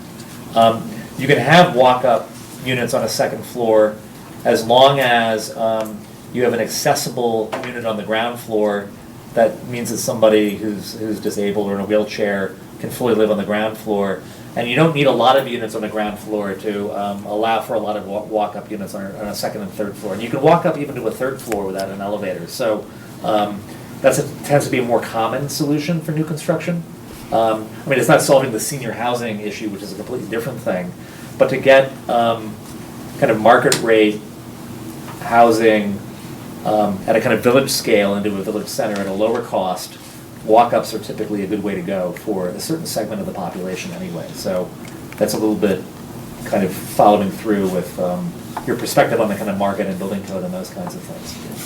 That kind of answer your question? No, that's fine. Yeah. I mean, what I like about this form-based thing is that people are going to fit into it in a lot of ways that we probably can't predict. Right. And because that's just the way development works. Yeah. Now, the other thing I just want to bring up, and how this is for the planning board, signage. So it's now a hot button again, I wonder why. And it's been a hot button for many years over and over again, but we could have the most beautiful village center and still have not very good signage. So what do you have plans for that, or? So it has been a discussion and brought up. I know that currently we do have a sign bylaw. Which is very, allows quite a bit of signage. It does. It does. There's no doubt that we should be taking a look at the sign bylaw as well to coincide with this form-based code and we could even, just like we did at the Point, there's a special sign bylaw for the Point. We could tie a sign bylaw to the zone for form-based code as well. Okay. So. If I may, we came up with a draft sign bylaw several years ago that seemed to encompass almost everything. It was based on a national model. So that might be worth bringing back up. Take a look at. Sure. Do you have it? Do you have it? I We do, have it yeah. somewhere? Lauren, we have it somewhere? Maren will have a copy of it. Somewhere. I can forward it to you guys. Please. Lori Bassnett, though we don't live in town, we have a property at 438 King Street. And I know in the initial master planning, there was a lot of talk about some sort of public parking, and I don't see anything here on any public parking areas. If a garage may not work, was there any consideration for that? That's not really in our purview, because we're just dealing with the rules on private property in terms of this effort. This may be more of a question for the town relative to parking resources more generally. We are confident, again, that in terms of functionality, the code works for residences and businesses on the sites of any redevelopment could be handled on site. So we were mindful of that, which is important from a market perspective too, because the developer's not going to get underwriting for a project if they can't meet certain minimum parking ratios that are important as part of a kind of financing package for a project. But we didn't deal with the question of, we weren't asked or scoped to look at, public parking lots, properties for that as part of either this study or the work we did last year. That's probably more of a question for the planning board. One we're not prepared to answer. You two have your hands up. You both spoke already, so if I can get some new comments or questions. Yeah, Sven Heisted from 215 Cimarron Drive in Marlboro. I've been to a lot of planning meetings. I want to commend the effort you guys have made to really have a forward-thinking plan that allows for development, but also creates the look and feel you're trying to guide. I think that's a great combination of guides. So commendation for that. Couple of questions. I work for a lot of developers and doing development planning, and one of the things that you're doing is you're throwing the developer a bone, so to speak, or you're incentivizing them by giving them flexibility and density. And if you give them flexibility and density, they can afford to do things that you want done. So in the context of what you're doing, I would encourage you to keep that in mind, where you can allow people to have flexibility and density that fits their lot, either from a lot coverage ratio or parking or like some of the things you mentioned. And when you give that flexibility to them, it can change the numbers on the property entirely and enable them to do what you want them to do. Yeah, this is a carrot and a stick thing, which is, it allows for a little bit more density in exchange for just making the form what we want. And it brings down the parking ratios just a little bit to make sites work so that it's a market decision and not a decision that restricts development. So at one level, it's a lot of rules, it doesn't seem pro-development, but in many subtle ways it is, in a couple of different territories where I know it matters when initial assessments are being done. And again, I don't know if that is the difference between sites working or not. That has to do with development cycles, and we're kind of on the long end of one right now, and we don't know what's going to happen. But that's not why you do zoning. You do zoning for 30, 40, 50-year perspective as stewards for what the future will be. You can't be too market directed like tomorrow or the next day, because the market will change suddenly. So, but this is a little bit more permissive for development than the existing zoning in a couple of different important categories. Yeah, that can sometimes make all the difference from a developer perspective. Yeah. So the other quick thing I'll just mention is your lot coverage ratio is one of the key aspects. And when you're nowadays, you mostly have to collect your groundwater and put it back to the ground as a recharge system. Once you do that, your other open area is really grass and landscape, which in this case is probably going to end up in the back, and of relatively little value to the streetscape you're trying to develop. So allowing a higher density would help the developer do what you're trying to get them to do. There's also logic there to create better buffers to the residential neighborhoods behind. That becomes the more kind of serving the purpose of that, but it also means that you get landscaping to buffer the parking lots from the back. That's a little bit the logic too. Although there isn't, a lot of the lots so small, there's not a big space for buffer in the back, so. Please. Steve Swartz, 30 Robinson Road. One of the questions that I have, as you cut back on the ratio for the parking, well, first of all, is it only going to be, the parking lots only going to be accessible from Great Road for in and out? So that would be one of the first questions. Second, as you reduce the ratios, and you increase the retail space, potential office space and residential space, those people working in those environments are going to be taking up spaces that you want for your customer. So what are you going to do about, has that been taken into the plan? And are you going to have a separate parking area for employees and then have a shuttle come down? Just the parking ratios specifically for the retail and commercial, which are a slight tweak down, is still, in our perspective, because we're town planners too, more than adequate for those businesses on site. So we don't see any spillover being generated by our parking ratios and the numbers we're talking about, especially because these are relatively small floor plates. That becomes riskier with larger shopping centers where you get, which have those large ratios, but they're designed for Christmas. 1970, Christmas, the Sears of the mall. So a lot of the parking ratios that towns adopted come out of a kind of shopping center logic. But the biggest retail spaces that even fit here don't have that kind of regional draw. So we're very confident that there'll be no spillover based on our proposed ratios from the businesses that are proposed here.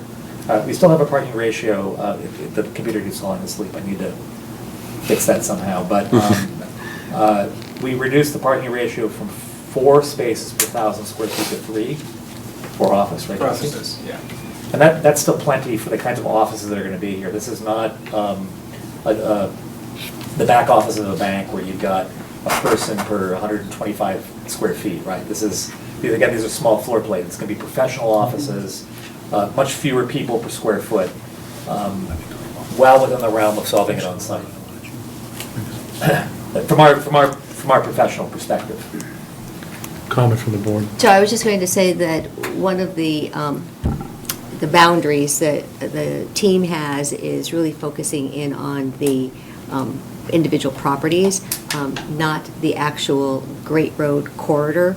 So there could still be the potential as well to have on-street parking. So that would actually add to the parking capacity of what's in the common area. And- We recommended on-street parallel parking for a certain distance, just for convenience and the kind of walkability, look and feel.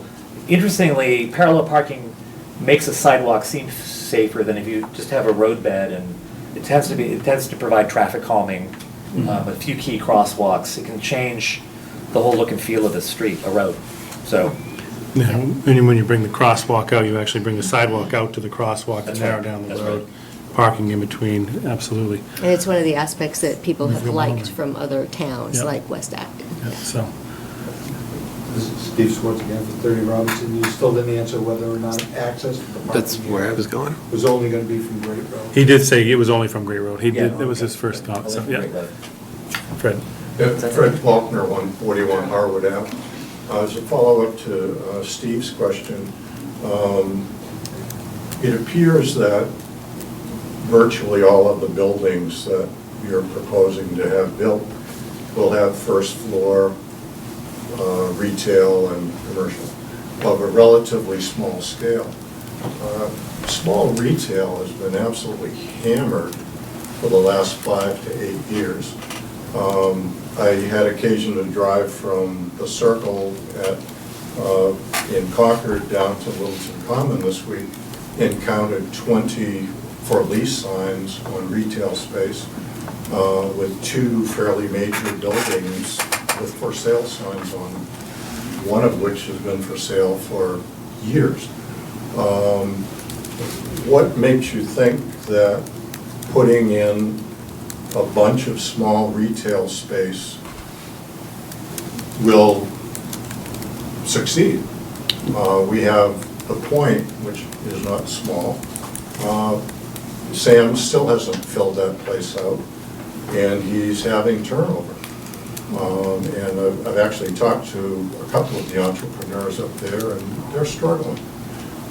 So I'm just, from a development standpoint, from a planning standpoint, what's your sense of what is the risk to the town it'd be nice to have, a lot of nice buildings that people can walk by, but if half of them are vacant, kind of defeats the purpose. I just, what's your sense? So the draft doesn't mandate ground floor retail. It mandates ground floor commercial, and then there's like 8 or 9 different use categories that all falls within that, including restaurants, professional offices, all that stuff is also included in that. Yeah, it's a very broad category. So because of that reason, like Amazon's taking a lot of the business away from all kinds of small businesses. So we didn't want to specifically mandate retail, but we don't want to prohibit it either. But you're not wrong. So that's why it's a broader category of commercial uses. Yeah, it could be a real estate office. It could be, I think. All the architects and engineers that work in Littleton, right? It's a nice place to be, huh? But the same question is, there are 20 properties along a 3-4 mile stretch where, commercial activity could go in there now, and they're not. So I think it's. I can answer that. It's not Littleton. It's not Littleton. Well, there are 6. Yeah, 6 out of the 22, so. Well, 6 in Littleton. Right, from. but I would say that down when to you change architecture and you make a place more appealing, you'll get better tenants, or you'll get tenants as opposed to what you see coming out now, so. The other So side. Rich, I just want to go to some people that haven't spoke yet, so. Betty Belcastro, 14 Goldsmith Street. Could you tell me how many years you envision before we would see any significant change in the common? Because I can't imagine that current property owners are going to run out and spend money and redo their property and move their parking to the back. And so it sounds like it's only if a new building goes up, if the property is sold and somebody wants to make an adjustment to a building, or if there's an empty lot. So just for some information, we've seen a proposal, or just an idea of several of those buildings to be changed. If this is to go through, we have people that are already prepared to do it. So I couldn't speak to how long it would take to do the whole downtown. I think, 30 to 50 years. Just a visual change that some of us would notice. I think if this was to go through and we were able to do a lot of the other things that would require, taking care of the Aquifer district, taking care of sewering, I think you'd see it happen fairly quickly because of the benefit to the property owner and the possible potential income. They would make the investment. But if I could link these two comments, because I think they were good ones, I think your question about the retail is good, which is if you're like just imagining the actors that are involved with a change happening. So you're a property owner, maybe you own a business, you're thinking of retiring, you're thinking, oh, the town has new zoning, I'm going to talk to a broker about the value of the property, maybe a developer would be interested. The developer and their little team that assess the property are, as part of that assessment, going to assess what kind of rents they could get for commercial or retail on the ground floor, even to justify whether it's doing or not, and even maybe line up a tenant, or at least a first tenant if there's a couple of tenants before they go ahead. So the market, in a way, won't do new development unless that developer's sure they can. So no one's going to build a new building, especially at the scale that we're. It's truer in urban areas where they're happy to build vacant storefronts because they're making so much money on the apartments above. But in a village setting, I think the whole business deal has to be worked out before redevelopment's going to happen. And then what might happen is the developers will offer a lower price, and that person, I'm going to keep my business here, I'm not getting enough money for it. So the market, in a way, will sort out what those ground floor uses should be with a permissiveness that we actually built in for the reasons that you brought up. And I think it's the same true with the amount of change. It's, if the price is right, a business owner might leave. If the price isn't right, they might make other decisions about the property. In a way, like Adam Smith, the hidden hand of what? The capitalism? Mm-hmm. Like that's, we're creating a game, but the market, in a way, kind of makes a lot of the decisions. Back to the comment the gentleman made in the back, so. Excellent. Okay. Gary Wilson, 1 Wilson Lane. I look at the Village Works picture here, and I love Village Works in West Acton. I think that, talk about a one-time build that changed what an area looked like, and that was just one developer. I think changed that whole area. It's vibrant, I love going over there. So I wish this happened in the 80s, because we'd probably be talking, what a great idea we did 30 years ago, because now a lot of these places would have turned over and we've got this beautiful frontage. So I'm excited about it. The more I look at this, the more I see. I don't think it's about a massive money maker for the town. I think it's more aesthetics. But it potentially, obviously, has a chance for money. It captures some of this volume that drives through our center every day. When I drive through Littleton to get home, there's no reason for me to stop, except to, oh, I gotta go to the ATM, right? So, you know, if something here is capturing my eye, now I can go in and whatever it is. That's not just me, that's everyone that drives through Littleton. So Right. I'm excited about it. I love the look. I was in Chestnut Hill yesterday, and I saw the same type of feel in action, and it was wonderful. But it is going to take time, unless you have that one developer that can drop something in like they did in West Acton, and all of a sudden it changes West Acton Right. for the better. Okay. But it could take 30 years, sure. You know. Thank you. Anybody else? To Rich. Thank you. To segue on to what a few of these people have said, that this is about revitalizing the common. We've had zoning literally unchanged there for 60 years, except with the exception of the village common overlay that we put in, or changes on it. So the fact that businesses aren't there now doing this may or may not attract businesses, but that's not what this is about. This is about when things get changed down there, we want to see a common vision for the whole area, rather than one developer's vision for his lot, another developer's vision for his lot, and trying to do the planning board, trying to keep them, more or less corralled into giving us what we want for looks on the common. This way, we're pretty much going to guarantee that the looks will be fairly consistent for what theme we want to see down there. So I think this is a great thing coming down the pipe. The other question I had was, there might be a project going in down the common is on where the greenhouse was. Would this affect that at all? If this was to be adopted, I think that what's already been sketched on paper but not proposed would fit right in. It would? It would fit in before and after, so. Wonderful. Yeah, they're already aware, the holders of the property are already aware of what we're working towards, All right. and are trying to work within the guidelines, even though they're not adopted. So they won't try to do something that. Yeah, they're trying to make sure that's beneficial to them and the town, so. And my final question was. May I go to someone else? Bartlett Hardy, Mill Road, Middleton.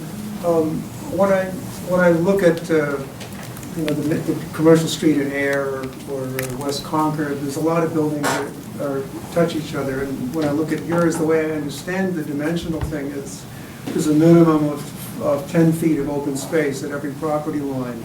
I was wondering if there's any flexibility in that, or where that requirement comes from, because a lot of commercial space is denser than what you're proposing. Yeah, it's a good question, and we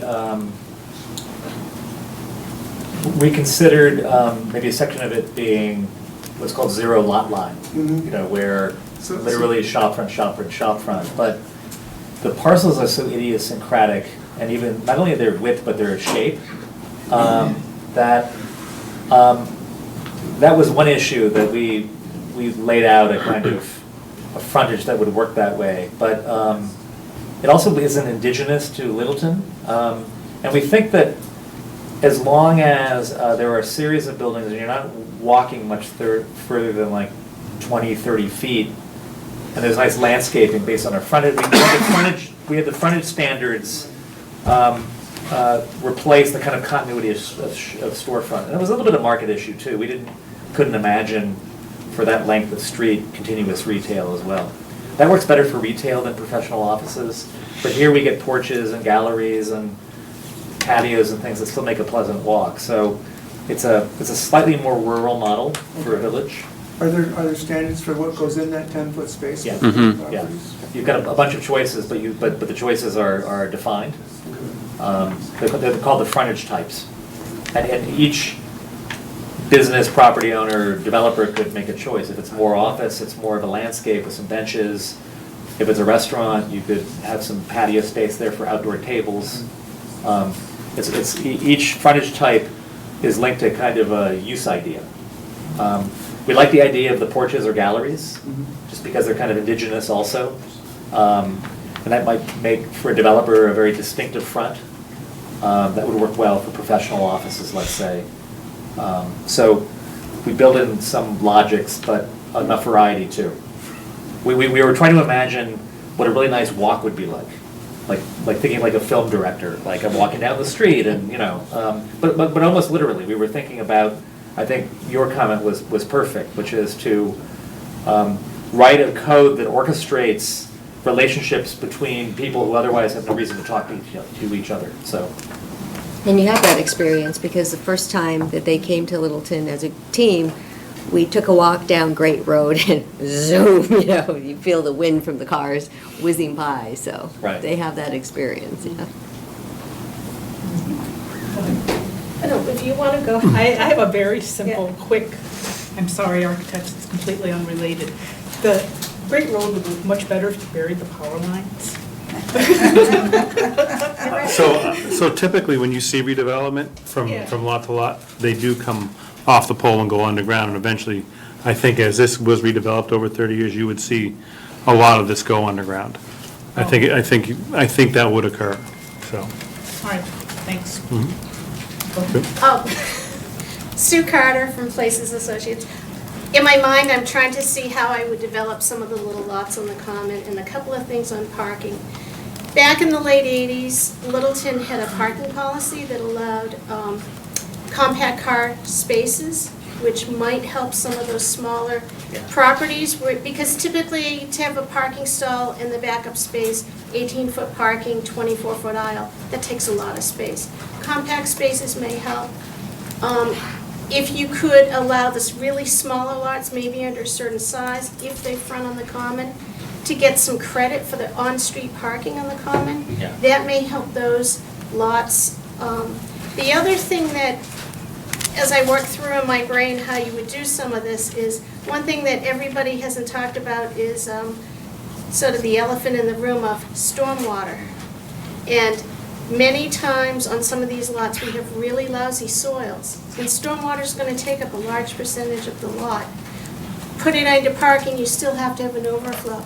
So that may be something the town wants to look at in a more comprehensive manner, sort of like you did down by the lakes when you built some water quality and BMPs to try to deal with the water quality going to the lake. That may be a consideration for the town. Stormwater storage. Stormwater storage, pre-treatment, overflows. I know there's a drain line that goes behind the building that I'm in and behind like Hunter Appliance and down Donnellan's. But that may be something that will help out these smaller lots, because if they have to put all their drainage subsurface, they're not going to have room for a whole lot of things. And with all the offsets that we have for DEP, some of those lots are probably going to be unbuildable if you apply all the setbacks. So that's something that could really help your streetscape right immediately along the common, is look at that in some creative ways. Handicap parking spaces, every site has to have one space, which basically with the offloading is 2 spaces.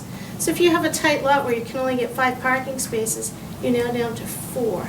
So if we can do more things with common parking spaces and also common stormwater, I think that's really going to help your vision come through with redevelopment, especially along the common.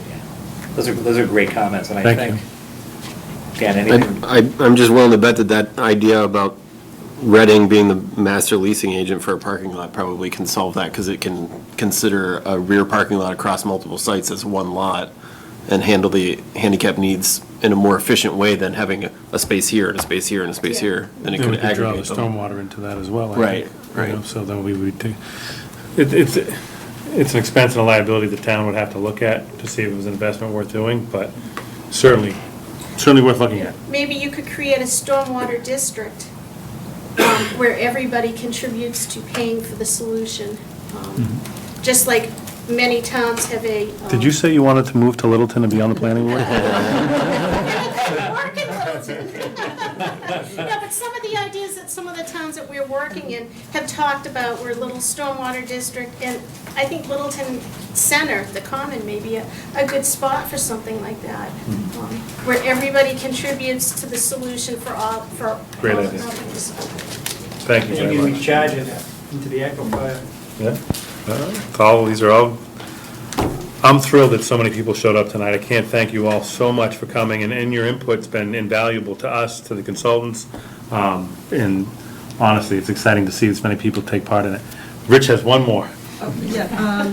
Process-wise, so there are boards up here for comments this evening.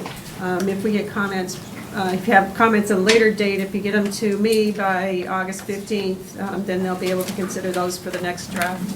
It'll be out early September. That's including all you folks and everybody watching tonight too, please, if you have anything. That's what we told Will it be possible to put the boards online for people to comment on? We could put the presentation online. That's Okay. probably even better. Okay. The whole, all the things dance around. That might be more informative. We can do both, but Okay. the slideshow might be a better thing to go through. All right, back to you, Rich. I Yes. don't wanna. We have parking that people may not realize in the common area. There's a town parking lot right opposite the common, on the right on Stephen Street. And there's down where Bob Moran put his new Verizon building, the town has, was part of the arrangement there was that Moran provide, I think it's a half a dozen spaces, might be as many as 12 spaces for town use. So there's some parking at both ends of the town.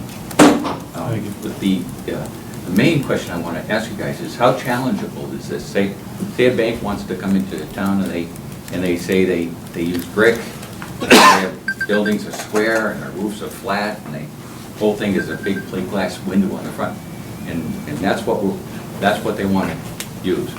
Same as McDonald's or something like that. How secure is this form-based code that we would end up with, a farmhouse, peak gabled roof type building? It's up to the planning board. Yeah, we can. It's in their hands. It's in our hands. Yeah. Architecture is in our hands. If we go forward with this is Yeah. great. Those, which things, it also has to do with how we think through the special permit avenues. Again, the wider the door, the more people will walk through it. That's a town decision. Right. You might want to be more permissive about that. You might want to keep the door closed, because the bigger the door, the more other politics enter into it, right, too. So, so that also has to do with, the route by which decisions get made about these things in the town, which we're less familiar with. So, we like tight codes. We'd rather make the code better than a kind of looser code and then a very permissive special permit route. But, we understand that there are different priorities in different communities, so. Gray areas. Gray's not, well, That's why you make the big Ed is an expert code enforcer, so you should ask Ed how he feels. Please. Yeah, I just got back in January, that is, I Name? went down to Jackson Hole, Wyoming. Your name? Oh, John Bielefeld from 19 Ernie's Drive. Thank you. I went to Jackson Hole, Wyoming. Talk about strict code.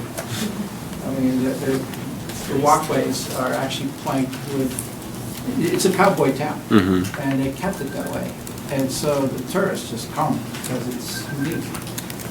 And the other thing that's unique about Wyoming is they only have 7% can be developed. 93% is government land. So the property values over there is twice here than it is here, that they have all that land. Right. But anyway, but they have very strict rules as far as each storefront is unique, but it's also got the cowboy theme. And it attracts people to come because it is unique. And in the town center, they have these Elkhorn arches, which is really gorgeous. Yeah. And so, you know, whether winter or summer, people come. Right. It's always busy. I knew of a code that required a second-story balcony on every commercial building. So then down the street, there was always balconies looking out over the street. So you're right, there's definitely codes out there that are really specific about what they intend for you to build. There's a whole range, stuff wide open, stuff very You strict. can have CBS over there, but it's still Yeah. a cowboy front. And that's why use can be de-emphasized when you focus on the form and demand that it have a cowboy front. Then it almost doesn't matter what the use is. So is there anything else? Anything we need to do with them for direction right now, or do we have time? Are you looking for anything from us? No, I mean, let's see the feedback as it comes in, and we'll be in touch with Maureen and Anna about how we process any feedback and get that into the document. We've really enjoyed coming up with a code for you. It's a little bit like designing a game. It's a serious game, but we've really enjoyed coming up with a code that has very few rules, allows for flexibility, and meets those kind of aesthetic design objectives that we all have. So that's the art of it, that how few rules can we have to get the pictures we've been showing. And so that's its own kind of pleasurable activity. And this one is unique for us. Doing this farmhouse thing, thanks to Ed's suggestion of the book, like, what a cool way to kind of come up with a set of rules. I think this is a unique set of rules, actually. I don't think any other community has this kind of farmhouse set of rules. Back to the question, has anyone done this before? No, that's what's cool about it. It's Littleton. So, thanks. Kiefer Fried from Town Council's office. I just had one question. If you, I don't know where the process is with this, but have you identified which portions of Littleton's code right now would have to be removed or edited if town meeting were to adopt this? When should that process start, and if you need assistance in that process? I mean, I have a version of the PDF where I was crossing out stuff like, okay, I have to turn that off, I have to turn this thing off, this section would conflict. We did write the very beginning has a sentence about if this section conflicts with anything else, this section overrides. But there are like, it's not going to override the water resource district, right? So there's some nuances like that probably need a fine tooth comb going through, but. And then my second question is, it would be interesting to see what you've done in the past about non-conforming uses. I think someone asked and you mentioned the fact that you have different options. It was one of your questions.